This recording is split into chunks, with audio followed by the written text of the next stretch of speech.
আসসালামু আলাইকুম।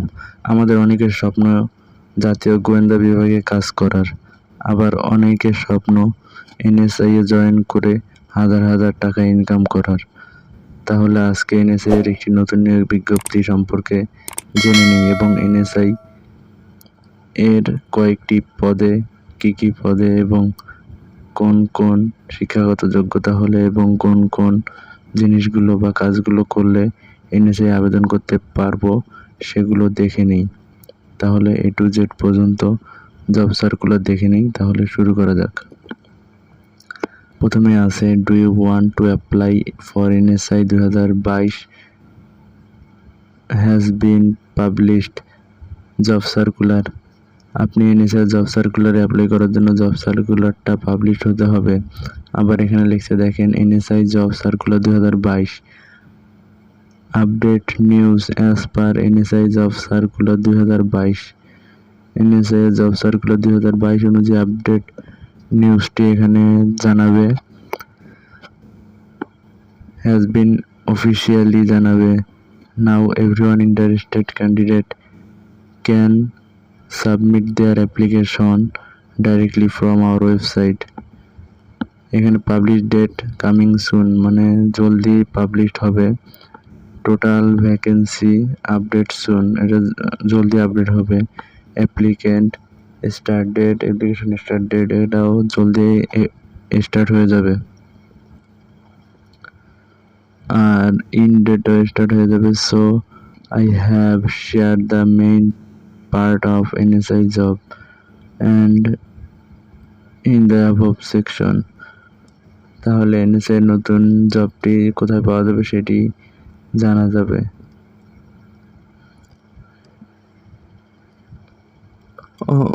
আপনারা যারা এনএসআই এর নতুন জব সার্কুলারে আবেদন করতে চান, তাদের আবেদন করার আগে এনএসআই সম্পর্কে কিছু তথ্য জেনে নেওয়া জরুরি। আমি আপনাদেরকে এখানে এনএসআই সম্পর্কে কিছু তথ্য বলবো, যা আপনাকে পরবর্তীতে এনএসআই এর কোনো নিয়োগ বিজ্ঞপ্তি প্রকাশ করলে সেখানে আবেদন করতে আপনাদের সাহায্য করবে। তাহলে আমার সাথে সাথে কথাগুলো শুনুন, যেগুলো শুনলে আপনার এনএসআই চাকরির স্বপ্ন পূরণ হতে পারে। তাহলে শুরু করা যাক। আর যেটা বলছিলাম আর কি, সেটা হলো আপনি যদি সত্যি এনএসআই সার্কুলারে অ্যাপ্লাই করতে চান, তাহলে আপনাদেরকে যেটা করতে হবে সেটা হলো এনএসআই জব সার্কুলারে অপেক্ষা করতে হবে। আর আপনাকে সেই জব সার্কুলারের ডেডলাইন অনুযায়ী দেখে সেখানে আবেদন করতে হবে। আর আবেদন করার সময় অবশ্যই আপনাদের মোবাইল নাম্বারটি সঠিক দিতে হবে।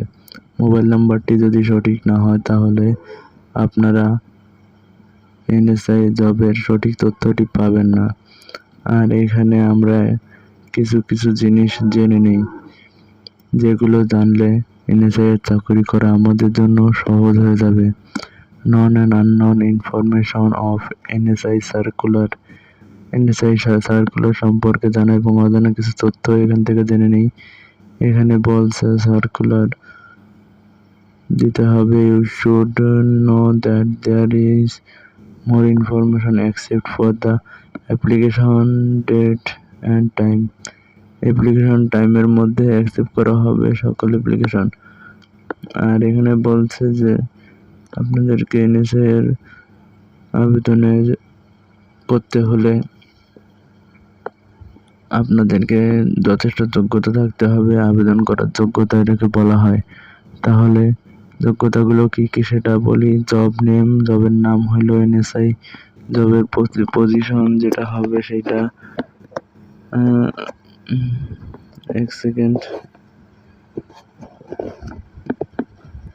এটি হলো জব সার্কুলারের পার্ট 1। ঠিক আছে, পার্ট 2 আসবে। পার্ট 2 এ বলে দেওয়া হবে যে কি কাজ করলে আপনারা সহজেই এনএসএ জয়েন হতে পারবেন।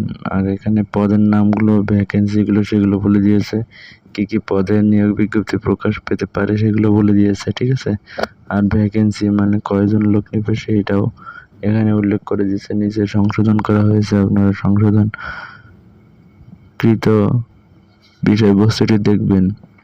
তাহলে এখানে বলা হয়েছে টোটাল ভ্যাকেন্সির পরে এডুকেশনাল কোয়ালিফিকেশন, একটু ওয়েট করেন, আমি এডুকেশনাল কোয়ালিফিকেশনে যাচ্ছি। এখানে টোটাল ভ্যাকেন্সি সম্পর্কে কিছু বিস্তারিত কথা বলছে, আমাদের ওগুলো না শুনলেও চলবে।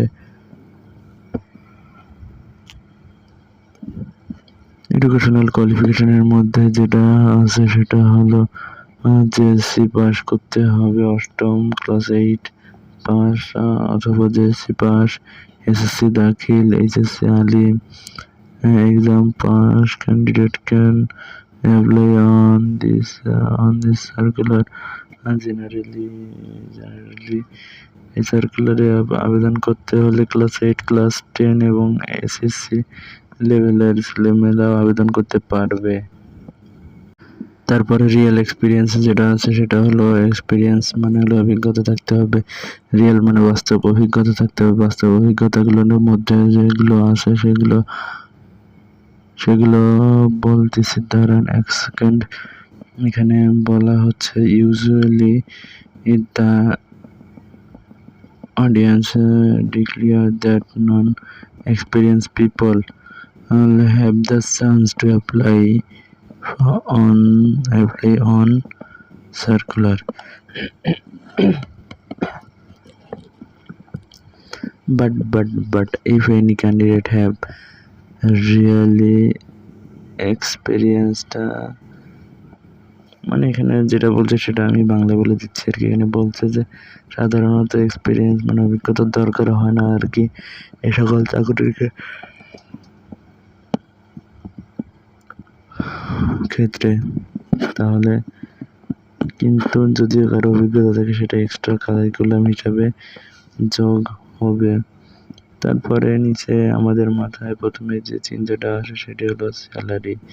এই জবের স্যালারি কত হবে সেটাই আমাদের মাথায় প্রথমেই চলে আসে, কিন্তু আমরা সেটাকে লুকিয়ে যাই।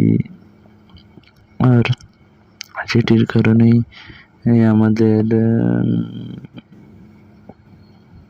আমাদের ফ্রি হওয়া হয় না। এখানে প্রশ্নের দিকে যাই, প্রশ্নে আছে এখানে ডিসপ্লেতে আছে স্যালারি। এটা বলছে যে গভর্নমেন্ট অনুযায়ী নির্ধারিত স্যালারি দিতে হবে এবং কোনো কম বেশি করা চলবে না।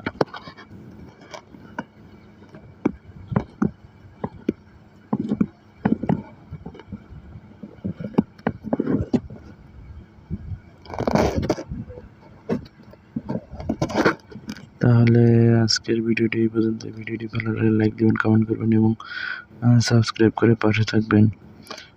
জানি যে ভিডিওটি আপনাদের ভালো লাগেনি, তবুও সাপোর্ট করার জন্য হলো সাবস্ক্রাইব করবেন। আর ভিডিওটির পার্ট 2 চলে আসছে, আপনারা ইচ্ছা করলে পার্ট 2 এই ভিডিও ডেসক্রিপশনে দিয়ে দিব, সেখানেও দেখতে পারেন, অথবা আপনারা হলে গিয়ে দেখতে পারেন। পার্ট 1 কেমন হয়েছে জানাবেন দয়া করে।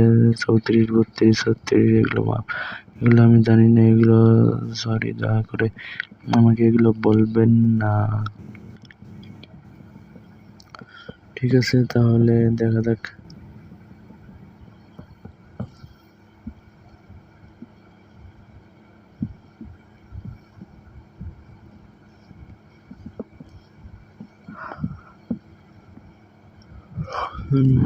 তাহলে আজকের ভিডিওটি এই পর্যন্ত। এই ভিডিওটি ভালো লাগলে লাইক দিবেন, কমেন্ট করবেন এবং সাবস্ক্রাইব করবেন, শেয়ার করে পাশে থাকবেন। ধন্যবাদ, দেখা হচ্ছে আগামী ভিডিওতে। ততদিন পর্যন্ত বিদায়, খোদা হাফেজ।